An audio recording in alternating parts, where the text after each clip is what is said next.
Hello दोस्तों, welcome back to our channel. तो जैसा कि हमने पिछले एपिसोड में देखा था, टाइजू ने ज़ेंग हू को बचाने के लिए ओल्ड मास्टर जिमू के डिसेबल बाइज़ेन को मार दिया था। और क्योंकि ओल्ड मास्टर जिमू को एक बहुत ही खतरनाक पर्सन माना जाता है, इसलिए वो दोनों उससे बचने के लिए टेंगिया सिटी के अंदर चले गए थे। और जब ये बात ओल्ड मास्टर जिमू को पता चलती है तो वो भी टेंगिया सिटी के अंदर जाकर मास्टर टैंक से मिलकर उनसे रिक्वेस्ट करता है कि वो उसके डिसेबल का बदला लेने में उसकी मदद करें। और इसके बदले में वो उन्हें एक नेसेंट सोल लेवल का टायर भी ऑफर करता है, जिसे देखकर मास्टर टैंक का पोता टैंग ली भी मान गया था। और यहीं से नेक्स्ट एपिसोड की शुरुआत होती है और हमें टेंगिया सिटी की मार्केट का सीन दिखाया जाता है, जहां ज़ेंग हू अपनी जिनसिंग को बेचने के लिए एक शॉप के ऊपर आया हुआ था। और वो शॉपकीपर उस जिनसिंग को देखते हुए कहता है कि मैं तुम्हें इसके बदले में सिर्फ 250 स्पिरिट कॉइंस ही दे सकता हूँ, इससे ज्यादा की उम्मीद मुझसे मत करना। जिस पे ज़ेंग हू उससे कहता है कि मुझे बेवकूफ बनाने की कोशिश मत करो, अगर तुम मुझे 300 स्पिरिट कॉइंस देते हो तो फिर शायद मैं तुम्हें ये जिनसिंग देने का सोच सकता हूँ। ज़ेंग हू की ये बात सुनकर शॉपकीपर का साथी आते हुए ज़ेंग हू से कहता है, लड़के अभी तुम टेंगिया सिटी के अंदर हो और यहाँ पे ये जिनसिंग एक बहुत ही नॉर्मल ट्रायर माना जाता है। अपने साथी की ये बात सुनकर वो शॉपकीपर उस पे गुस्सा करते हुए कहता है, क्या तुम पागल हो गए हो, अपनी बकवास बंद करो। ये 1000 साल पुरानी ब्लड जिनसिंग है, जिसकी कीमत ऑलमोस्ट 1000 स्पिरिट कॉइन से भी ज्यादा है। लेकिन ज़ेंग हू इनकी ये बातें सुनते हुए चुपचाप उस शॉप से बाहर आ गया था, जो देखकर वो शॉपकीपर ज़ेंग हू को रोकने की कोशिश करता है, पर तब तक ज़ेंग हू वहाँ से चला गया था। वहीं दूसरी शॉप की तरफ जाते हुए ज़ेंग हू खुश होते हुए अपने मन में कहता है, मुझे यकीन नहीं हो रहा कि इस जिनसिंग की कीमत वाकई 1000 स्पिरिट कॉइन्स है। इतने ज्यादा स्पिरिट कॉइन्स तो एक साथ मैंने अपनी लाइफ में आज तक कभी नहीं देखे। अगर ये जिनसिंग वाकई 1000 स्पिरिट कॉइन्स में बिक गई तो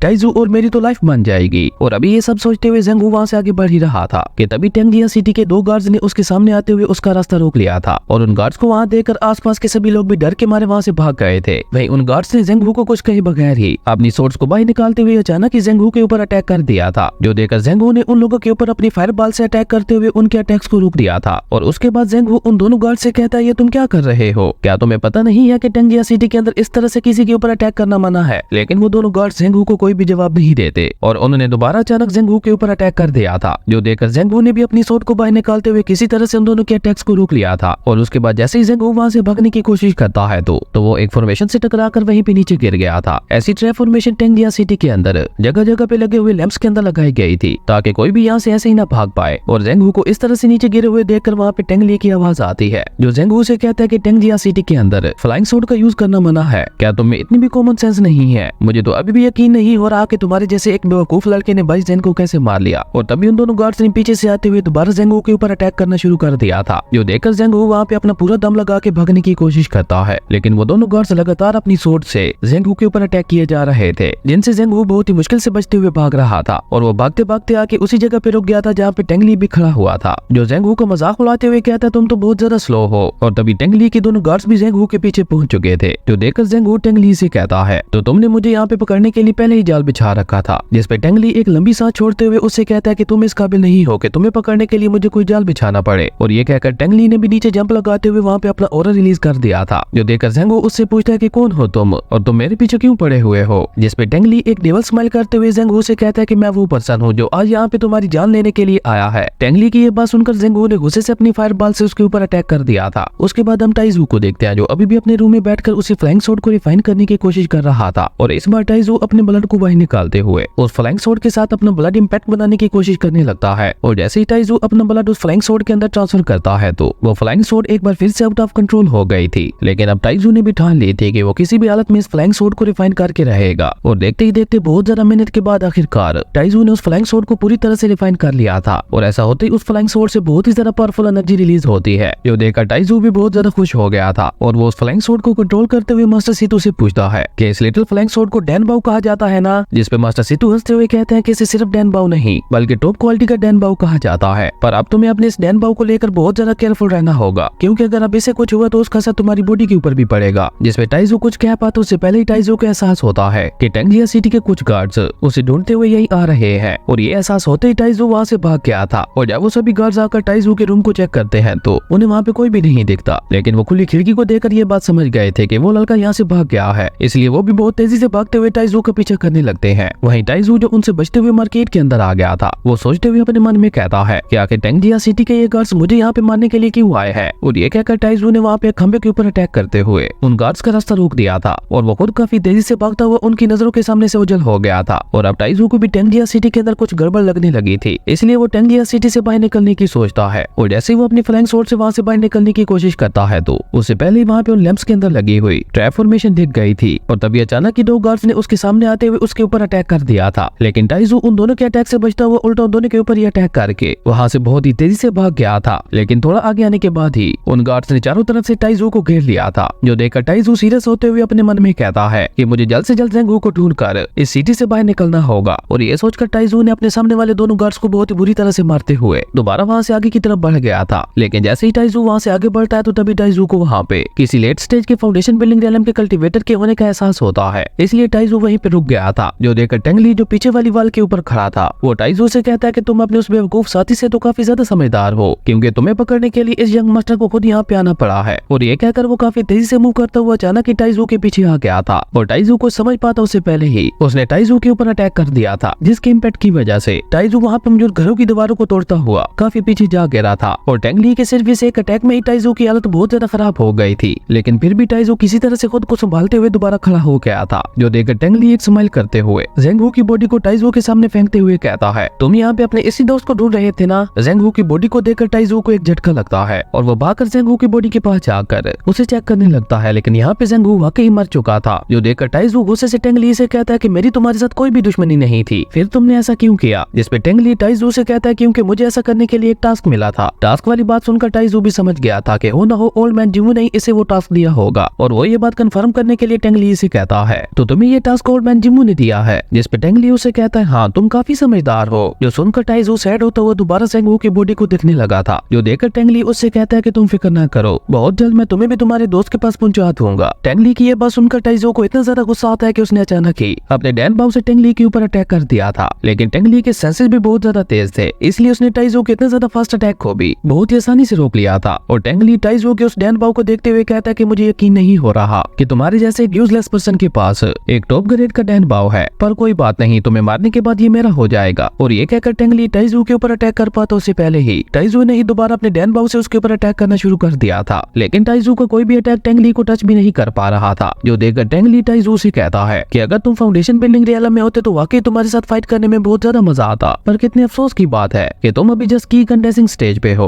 और की कंडेंसिंग स्टेज के कल्टीवेटर्स को तो मैं एक चींटी की तरह मसल सकता हूँ। टेंगली की इन बातों के दौरान टाइजू की नजर वहाँ पे पड़ी हुई एक बोरी के ऊपर पड़ती है, जिसे देखकर टाइजू को एक आइडिया आता है। जिसके बाद अचानक ही टाइजू ने अपने डैन बाव से टेंगली के ऊपर अटैक कर दिया था, जिसे टेंगली ने अपनी सोर्ड का यूज करते हुए किसी तरह से रोक लिया था। पर इस मौके का फायदा उठाकर टाइजू ने वो बोरी उठाकर सीधी टेंगली के ऊपर फेंक दी थी, जिसकी वजह से वहाँ पे चारों तरफ स्मोक फैल गई थी। और इस मौके का फायदा उठाकर टाइजू वहाँ से भाग गया था। और सिर्फ इतना ही नहीं, टाइजू ने यहाँ पे अपनी स्पीड को बढ़ाने के लिए अपने घोस्ट लिस्टमैन को भी अपनी राइट टांग के ऊपर लगा दिया था। और उस घोस्ट लिस्टमैन की वजह से अब टाइजू की स्पीड भी एक फाउंडेशन बिल्डिंग रियलम के कल्टीवेटर के बराबर हो गई थी। ये देखकर टेंगली को बहुत ज्यादा गुस्सा आता है और वो अपनी गार्ड्स के साथ बहुत ही गुस्से से टाइजू का पीछा करने लगा था। लेकिन टाइजू की स्पीड को वो गार्ड्स बिल्कुल भी मैच नहीं कर पा रहे थे, इसलिए वो टाइजू को रोकने के लिए उसके सामने आ गए थे। लेकिन टाइजू ने भागते भागते ही उनके ऊपर अटैक करके उन्हें वहीं पे मार गिराया था। और उसके बाद वो टेंगिया सिटी से बाहर निकलने के लिए टेंगिया सिटी के मेन गेट की तरफ बढ़ने लगा था। लेकिन इस समय टेंगली एक बार फिर से टाइजू के काफी करीब आ चुका था और वो लगातार पीछे से टाइजू के ऊपर अपनी सोर्ड से अटैक किए जा रहा था, जिनसे टाइजू बचता हुआ किसी तरह से बहुत ही मुश्किल से भाग रहा था।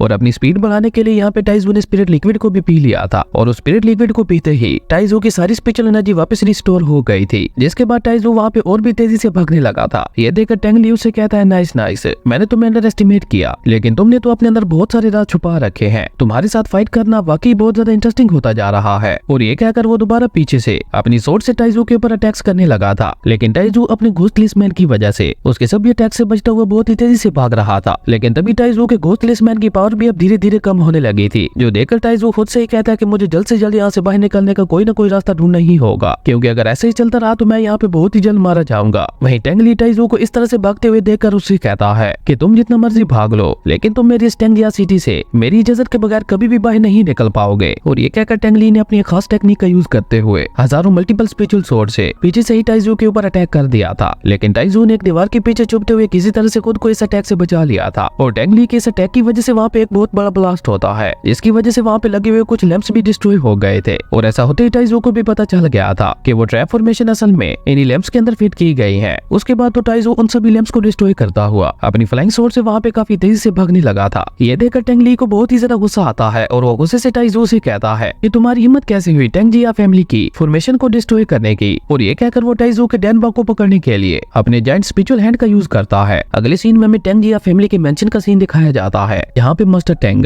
उन लैंप्स के अंदर लगी हुई फॉर्मेशन जिन्हें टाइजू ने डिस्ट्रॉय कर दिया था। मास्टर टेंग यहाँ पे अपनी स्पिरिचुअल पावर का यूज करते हुए उन्हें दोबारा रिस्टोर करने की कोशिश कर रहा था, जो देखकर वहाँ पे खड़े कैल्डर मास्टर टेंग से कहता है, मास्टर मुझे लगता है यंग मास्टर उस लड़के को और ज्यादा नहीं संभाल पाएंगे। जिसपे मास्टर टेंग कोल्ड टोन में उस एल्डर से कहता है कि उस लड़के का कल्टीवेशन लेवल क्या है, जिसपे वो एल्डर कहता है कि अभी वो लड़का जस्ट की कंडेंसिंग स्टेज पे है। जिसपे मास्टर टेंग एक बार फिर से कोल्ड टोन में उसी एल्डर से पूछता है और टेंग ली का कल्टीवेशन लेवल क्या है, जिसपे वो एल्डर बताता है कि यंग मास्टर टेंग ली फाउंडेशन बिल्डिंग रियलम के लेट स्टेज पे पहुंच चुके हैं। जिसपे मास्टर टेंग थोड़ा गुस्से से उस एल्डर से कहता है, तो फिर क्या तुम पागल हो गए हो जो तुम मेरे पोते टेंग ली की पावर के ऊपर शक कर रहे हो। और इन बातों के दौरान ही मास्टर टेंग ने देखते ही देखते एक और हाई ग्रेड के ट्रिसमैन को रिफाइन कर लिया था। वहीं टाइजू अभी भी उन लैंप्स के अंदर लगी हुई फॉर्मेशंस को डिस्ट्रॉय करता हुआ काफी तेजी से वहां से आगे बढ़ रहा था और वो ऑलमोस्ट टेंगजिया सिटी के मेन गेट तक पहुंच ही गया था, जो देखकर अब टेंग ली भी बहुत ज्यादा सीरियस हो गया था और उसने अपने ग्रैंडफादर के रिफाइन किए हुए उसी तलिस्मैन को बाहर निकाल के अपनी सोर्ड के ऊपर लगा दिया था और उसी के साथ उसने अपने ब्लड का यूज करते हुए उस तलिस्मैन की पावर को भी एक्टिवेट कर दिया था, जिसकी वजह से अब टेंग ली की सोर्ड की पावर पहले से 10 गुना ज्यादा बढ़ गई थी। और उसके बाद टेंग ली दोबारा अपने उसी अटैक की तैयारी करने लगता है, जिसकी मदद से उसने पिछले एपिसोड में आसमान को ही बीचों बीच काट दिया था और तभी देखते ही देखते टेंग ली की सोर्ड एक बार फिर से जायंट सोर्ड में ट्रांसफॉर्म हो गई थी, जिससे बहुत ही ज्यादा पावरफुल थंडर ऑरा निकल रहा था और उसकी मदद से टेंग ली ने पीछे से ही टाइजू के ऊपर अटैक कर दिया था, जो देखकर टाइजू उसके इस अटैक से बचने के लिए घरों के अंदर से होते हुए काफी तेजी से भागने लगा था। लेकिन तब तक वो सोर्ड उसके काफी करीब आ चुकी थी, जहाँ पे अब टाइजू को सोर्ड से बच पाना इम्पॉसिबल हो गया था। लेकिन वो सोर्ड टाइजू को हिट कर पाती उससे पहले ही अचानक ही टाइजू वहाँ से टेलीपोर्ट हो गया था। वहीं टेंग ली का ये अटैक इतना ज्यादा पावरफुल था कि उसने पूरी टेंगजिया सिटी को 2 हिस्सों में काट दिया था और सिर्फ इतना ही नहीं, टेंगजिया सिटी की बड़ी बड़ी दीवारें भी अब डिस्ट्रॉय हो चुकी थी। और टाइजू को इस तरह से टेलीपोर्ट होते हुए देखकर टेंग ली हंसते हुए कहता है, ओ तो इसके अंदर टेलीपोर्टिंग की भी पावर है, पर कोई बात नहीं, ये पावर इसके पास ज्यादा देर नहीं रहने वाली, क्योंकि बहुत ही जल्द मैं इसे मारकर इसे इसकी ये पावर भी छीन लूंगा। वहीं इस मौके का फायदा उठाकर टाइजू टेंगजिया सिटी से बाहर आ गया था, जहाँ मास्टर सितु टाइजू को बताते हैं कि इस लड़के की ये सोर्ड एक युआनिंग लेवल का ट्रायर है, जिसका अभी के लिए हम बिल्कुल भी सामना नहीं कर सकते। वहीं अभी टाइजू मास्टर सितु की पावर से ही टेलीपोर्ट हो पाया था और जैसा कि आप जानते हैं कि टेलीपोर्टिंग पावर यूज करने में बहुत ज्यादा स्पिरिचुअल एनर्जी खर्च होती है, इसलिए यहाँ पे मास्टर सितु भी काफी ज्यादा कमजोर हो गए थे और टाइजू यहाँ पे दोबारा अपने स्पिरिट लिक्विड को पीकर काफी तेजी से टेंग ली से बचकर भागने लगा था। पर टेंग ली तो अभी भी उसका पीछे नहीं छोड़ रहा था, वो लगातार पीछे से टाइजू के ऊपर अटैक्स किए जा रहा था और तभी मौका देकर टाइजू ने भी अपने डैन बाउ से सीधा टेंग ली के हार्ट के ऊपर अटैक कर दिया था। लेकिन टेंग ली के हार्ट के ऊपर एक गोल्डन शील्ड लगी हुई थी, जिसकी वजह से वो टाइजू के इस अटैक से बच गया था। पर उसके बावजूद भी टाइजू के डैन बाउ ने टेंग ली के फेस के ऊपर एक कट दे दिया था, जिसकी वजह से अब टेंग ली को इतना ज्यादा गुस्सा आता है कि वो बहुत ही अग्रेसिवली टाइजू के ऊपर अटैक्स करने लगा था। लेकिन बीच बीच में टाइजू भी अपने डैन बाउ से टेंग ली के ऊपर अटैक्स कर रहा था और तभी टेंग ली ने अपने युआनिंग सोर्ड से टाइजू के डैन बाउ के ऊपर एक बहुत ही ज्यादा पावरफुल अटैक कर दिया था। और जैसे ये अटैक टाइजू के डैन बाउ को लगता है तो इसका सीधा असर टाइजू की बॉडी के ऊपर होता है, जिसकी वजह से टाइजू के मुंह से ब्लड भी निकलने लगा था। लेकिन टाइजू फिर भी किसी तरह से खुद को संभालते हुए वहाँ से काफी तेजी से भागने लगा था, जो देखकर टेंग ली कहता है कि अब बहुत हो गया, अब मैं तुम्हें बिल्कुल भी जिंदा नहीं छोड़ने वाला। और ये कहकर उसने दोबारा अपने युआनिंग सोर्ड को एक जायंट सोर्ड में ट्रांसफॉर्म करते हुए पीछे से ही टाइजू के ऊपर एक बहुत ज्यादा पावरफुल अटैक कर दिया था। लेकिन टाइजू एक बार फिर से मास्टर सितु की मदद से टेलीपोर्ट होते हुए टेंग ली के इस अटैक से भी बच गया था, जो देखकर टेंग ली गुस्से से कहता है कि मैं भी देखता हूँ कि तुम और कितनी बार टेलीपोर्टिंग पावर का यूज कर पाते हो। उसके बाद वो दोनों इसी तरह से भागते भागते काफी दूर आ गए थे, जहाँ अब टाइजू का स्पिरिचुअल लिक्विड भी पूरी तरह से खत्म हो गया था। वहीं टेलीपोर्टिंग पावर का यूज करने की वजह से धीरे धीरे मास्टर सितु की पावर भी खत्म होते जा रही थी, जो देखकर टाइजू भी समझ गया था कि अब उन दोनों को रेस्ट की जरूरत है। इसलिए टाइजू अपनी माइंड डोमेन टेक्निक का यूज करते हुए नीचे वाले फॉरेस्ट को गौर से देखने लगता है। लेकिन टाइजू को इस फॉरेस्ट से बहुत ही अजीब फीलिंग आ रही थी, लेकिन अब टाइजू के पास उस फॉरेस्ट के अंदर जाने के अलावा और कोई भी रास्ता नहीं बचा था। इसलिए टाइजू सभी बातों को इग्नोर करता हुआ सीधा उस फॉरेस्ट के अंदर चला गया था।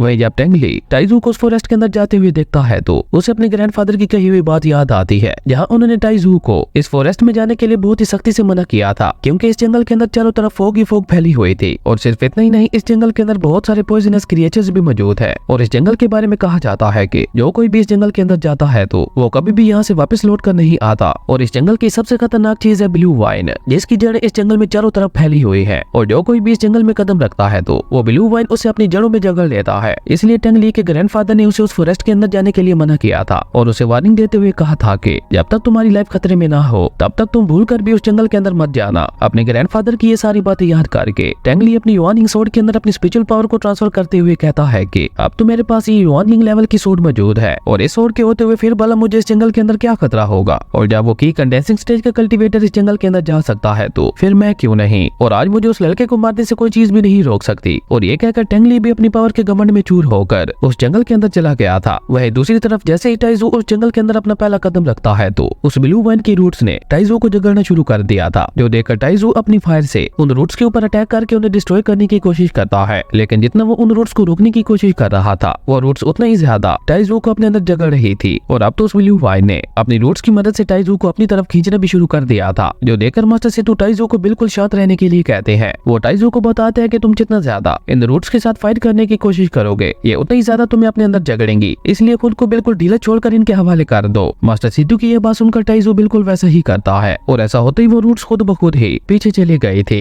जो देखकर मास्टर सेतु टाइजू को बताते हैं कि तुम यहाँ पे बिल्कुल भी अपनी स्पिरिचुअल एनर्जी का यूज मत करना, क्योंकि ये ब्लू वाइन्स स्पिरिचुअल एनर्जी को लेकर बहुत ही ज्यादा सेंसिटिव है और जो कोई कल्टीवेटर भी यहाँ आकर अपनी जितनी ज्यादा स्पिरिचुअल पावर का यूज करता है, ये ब्लू वाइन्स उसे उतना ही जल्दी मारती है। वहीं टाइजू ने भी अब अपनी स्पिरिचुअल पावर को हाइड करते हुए खुद को उन रूट से आजाद करवा दिया था। और तभी टाइजू की नजर वहाँ पे आ रही टेंगली के ऊपर पड़ती है और टेंगली को वहाँ देखकर टाइजू को एक आइडिया आता है। वहीं मास्टर सेतु टेंगली को वहाँ देखकर टाइजू से कहते हैं कि तुम फिक्र ना करो, जब तक भी मेरे अंदर थोड़ी सी पावर बची है, मैं तुम्हारी यहाँ से भागने में पूरी मदद करूंगा। जिसपे टाइजू बहुत ही ज्यादा सीरियस होते हुए मास्टर सेतु से कहता है कि अब हमें भागने की कोई जरूरत नहीं है। और ये कहकर टाइजू ने अपनी स्पिरिचुअल पावर को अपने ब्लड में ट्रांसफर करते हुए अपने हाथ के ऊपर कट करके अपने ब्लड को उन ब्लू वाइन्स के ऊपर छिड़क दिया था। और उसके बाद टाइजू टेंगली को देखते हुए कहता है, अब मैं देखता हूँ ये इन ब्लू वाइन्स से कैसे बचता है। वही वो ब्लू वाइन्स भी अब टाइजू के ऊपर अटैक करने के लिए रेडी हो गई थी और उसी के साथ टेंगली भी टाइजू को वहाँ देखकर उसी की तरफ बढ़ने लगा था। और इसी के साथ हमारा ये अमेजिंग एपिसोड यहीं पे खत्म हो गया था। दोस्तों, अगर आपको ये वीडियो अच्छी लगी तो लाइक कर दें और अगर चैनल पे नए आए हो तो सब्सक्राइब करते जाना। तो मिलते हैं एक न्यू वीडियो में, तब तक के लिए बाय।